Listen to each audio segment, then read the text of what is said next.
कांग्रेस ने 15 से 17 चॉपर्स की व्यवस्था की है। जी हां, हेलीकॉप्टर्स अरेंज किए जा रहे हैं। कांग्रेस पार्टी ने 15 से 17 चॉपर्स की व्यवस्था की। विधायकों को बेंगलुरु लाने की तैयारी की जा रही है। काउंटिंग सेंटर से बेंगलुरु लाने का प्लान है, यानी कर्नाटक में अलग अलग जगहों पर जो विधायक हैं उनको अब बेंगलुरु लाया जाएगा। राजीव जेटली हमारे साथ मौजूद हैं, भारतीय जनता पार्टी के स्पोक्स पर्सन। राजीव जी, कांग्रेस पार्टी के तमाम विधायक बेंगलुरु पहुंच रहे हैं, सरकार बनाने की तैयारी की जा रही है।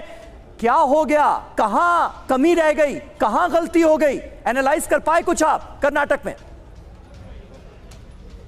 कुछ जल्दी नहीं हो रहा? आपको लगता नहीं है कि जल्दी चॉपर्स लिए जा रहे हैं, जल्दी बेंगलोर पहुंचा जा रहा है? क्योंकि देखिए डर ही इतना है वोट राजीव जेटली जी, आपका डर है बहुत उन्हें। अगर आप नहीं, अगर आपका सीट टू सीट अगर देखेंगे जी, अभी भी बहुत सारी सीटें ऐसी हैं जो 500 वोटों से कम मार्जिन पर चल रही हैं। हाँ। और कुछ सीटें ऐसी हैं जो 100 वोटों से कम मार्जिन पर चल रही हैं। और अगर आप इस चीज़ का विश्लेषण करें तो मुझे लगता है उनको बस पर आना चाहिए, चॉपर नहीं लेना चाहिए। हाँ। हो सकता है कि बस वापस भी जा सकती है, चॉपर तो वापस नहीं जाने वाला।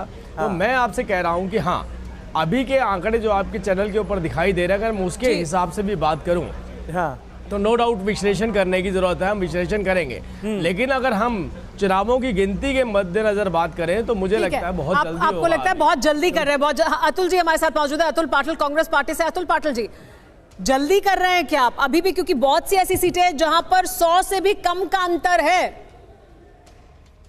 नहीं, ऐसा है कि कीचड़ हुआ ही नहीं है तो कमल खिलेगा कैसा? ये कीचड़ का इंतजार कर रहे हैं। नहीं, लेकिन आप तो कह रहे हैं कर्नाटक में कीचड़ ही कीचड़ था, भ्रष्टाचार था।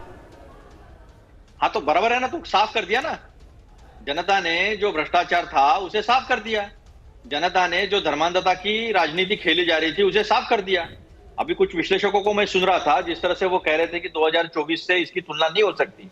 हाँ। लेकिन क्या 1260 रुपए का सिलेंडर जो मिलता है महाराष्ट्र में, उसकी तुलना नहीं हो सकती क्या? जब पूरा कच्चा तेल सस्ता हो गया अंतरराष्ट्रीय स्तरों पर और रशिया से $50 में मिल रहा है और केवल नायरा और रिलायंस को फायदा हो रहा है, जनता को फायदा नहीं हो रहा है, जनता पे टैक्स लग रहा है, क्या उसका बेनिफिट नहीं होगा? नहीं तो आप ये कहना चाह रहे हैं कि विधानसभा चुनावों में भी देश के ये जो बड़े मुद्दे थे, महंगाई, बेरोजगारी, इनका भी असर पड़ा है कर्नाटक में, आप ये कह रहे हैं? इनका बिल्कुल पहला मुद्दा वहां पर महंगाई का ही था।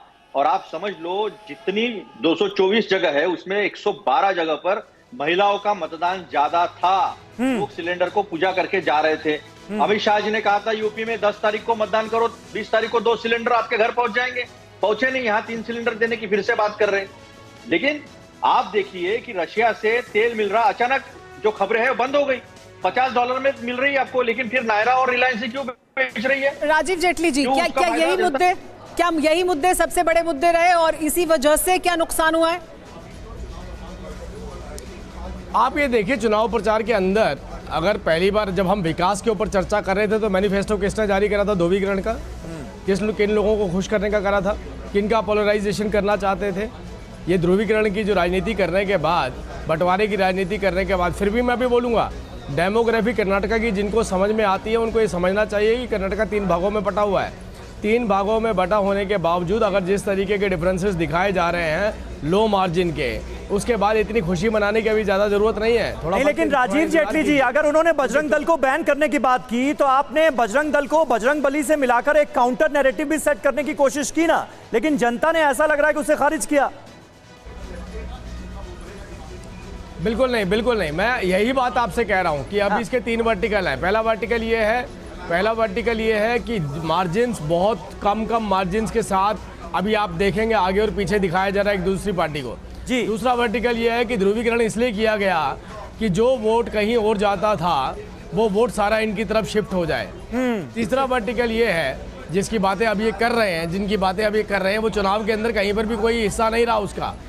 प्रियंका वाड्रा जी ने एक और तीर छोड़ा था, वो तीर ये छोड़ा था कि भारतीय जनता पार्टी आतंकवाद के ऊपर चर्चा ना करे, भारतीय जनता पार्टी विकास के ऊपर चर्चा ना करे, भारतीय जनता पार्टी अलगाववादियों के ऊपर चर्चा ना करे तो कांग्रेस पार्टी कंफर्टेबल मोड में आ जाएगी। तो कौन सा ऐसा वोट था जिनको ये पोलराइज करके 100% अपनी तरफ शिफ्ट करना चाहते थे? और जिसे ये शिफ्ट करना चाहते थे, हो सकता है कि इनको उसमें कामयाबी मिली हो।